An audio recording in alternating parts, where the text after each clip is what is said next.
Hi, my name is Davide Bizzarri. I'm a nurse. I work in the ER in Reggio Emilia and also in the 118 Central. This ER is part of the Department of Emergency Urgency. It is a second level DEA. It means that we have consultants available 24 hours a day, unlike the first level that unfortunately only have the ER and eventually the 118 Central. I work 5 shifts, meaning that I have an 11-hour morning or afternoon or night, while the other dismount and remount shifts are 7 hours. Our profession involves skill development through advancement testing, so there's about 2 years of training until you get to the Red Room. So you come in handling minor trauma, then the outpatient clinics that handle conditions that could be handled by the primary care physician, so ankle sprains, thick bites, dressings, etc. After that, we move on to the outpatient clinics with a higher workload, in the sense that the patient becomes a bit more challenging. So we are talking about the elderly who have a higher degree of care, and after about a year, the third skill is done, where the nurse moves to the Red Room, where all see the red codes. The growth within continues until you get to the next level, which is the experienced nurse appointed after 5 years of seniority, the wild card, the one who follows a little bit of all the outpatient.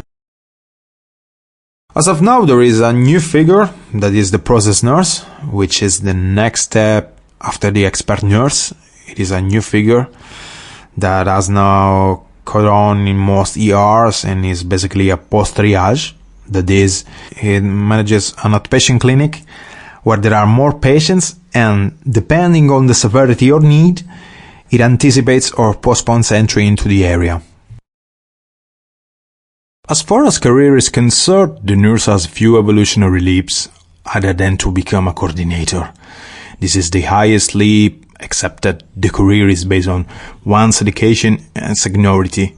So the nurse grows based on years and what he or she sees. I personally started in the operating room. I did 2.5 years of orthopedic surgeries, abdominal surgeries, so big caliber.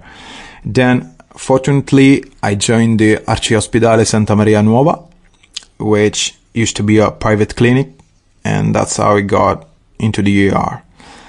I think at a nursing level, it is the most comprehensive and also the most complex, in the sense that the training is constant and continuous from the first day you join this big family.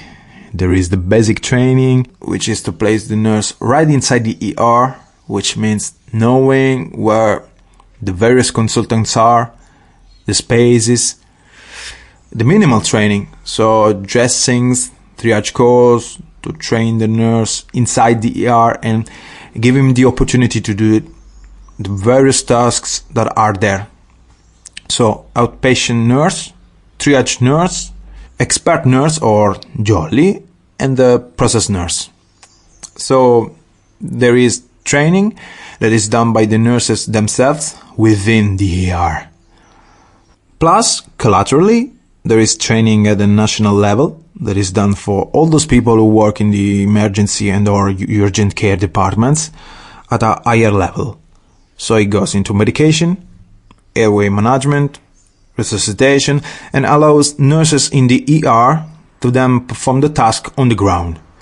So once the educational background, usually within 4 or 5 years, is developed, then competency is maintained, in the sense that whenever an advanced course is taken, the nurse every 2 years has to retake an exam to maintain competency, because not all the things that are taught are put into practice in daily activity, and therefore, in order to maintain competency, refreshers are taken with subsequent testing and certification. The evolution of moving to the territory is a bit of a gratification of the nurse who grows, because outside the ER, the nurse who works on the 118 or otherwise on the vehicles we're talking about the nursing care and the medical care, generates an autonomy, and this is always given by the skills. So the nurse who after a year and a half works in the ER certainly does not have the same skills and competencies as a nurse who has been on the force for 6 or 7 years. The reason it should be this, then in small realities, because of a necessity, because of need, or because of 1,000 other things, the time could be shortened a little bit. But still, a minimum training is required to then be able to be autonomous on the territory, because it may happen in certain situations that you are not always with the doctor, so you need to be in complete autonomy. So the evolution, personal and educational growth is dictated by the years of service and the courses that are conducted and required by the individual department or ER. If he then decides to change his job and become a coordinator, then he has to take a master's degree in coordination. This is possible to do at any time in one's career, and it's logical that one always has to think on the optics that experience breeds competence. So to do a master's degree in coordination after only 1 year of work is something a little bit too early, and to think of managing other people when one does not even know how to manage himself seems a little bit absurd to me.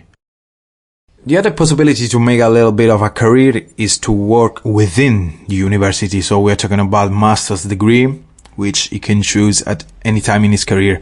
He can also become a tutor through a competition that involves a training course to be able to instruct students within the ER, which again can be a personal satisfaction, because if you think in terms of the transmission of skills, starting with a student is the beginning of a good path, which allows tomorrow to be able to train and give a similar uniform imprint to all professionals.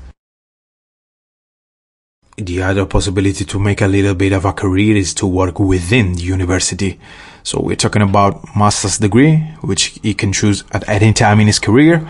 He can also become a tutor through a competition that involves a training course to be able to instruct students within the ER, which again can be a personal satisfaction, because if you think in terms of the transmission of skills, starting with the students is the beginning of a good part, which again can be a personal satisfaction, because if you think in terms of the transmission of skills, starting with the students is the beginning of a good path, which allows tomorrow to be able to train and give a similar and uniform imprint to all professionals.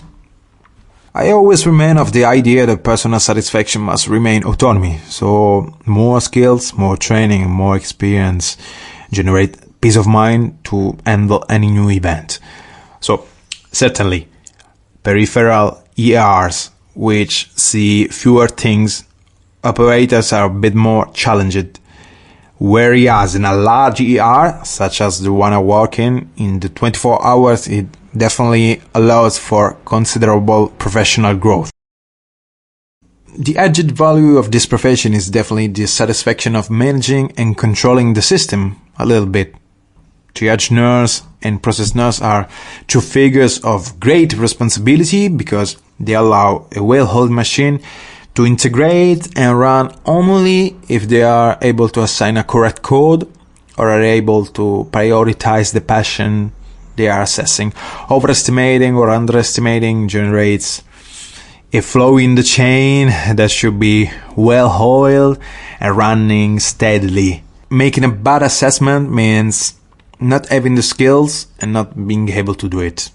So the personal satisfaction of the professional is to see that his or her assessment, his or her code assignment generates either admission within a tight time frame, or that the pathology identified, not being able to make a diagnosis is the pathology suspected. So the time frame is shortened, the patient is safe, and the pathway proceeds. That I think is the greatest satisfaction it can generate. it makes sense that a lot of skills, a lot of responsibilities generate a lot of anxiety. So some people, instead of seeing these things with a lot of satisfaction, like having wide autonomy, it generates anxiety. Instead of giving satisfaction, my advice, my thought is to reason that this is an added value. Being capable of means being able to do, and being able to do means being calm. So, good preparation, great education, and maintaining the latter generates peace of mind. And finally, the satisfaction of having assigned the code and having managing the role of process nurse all the way through.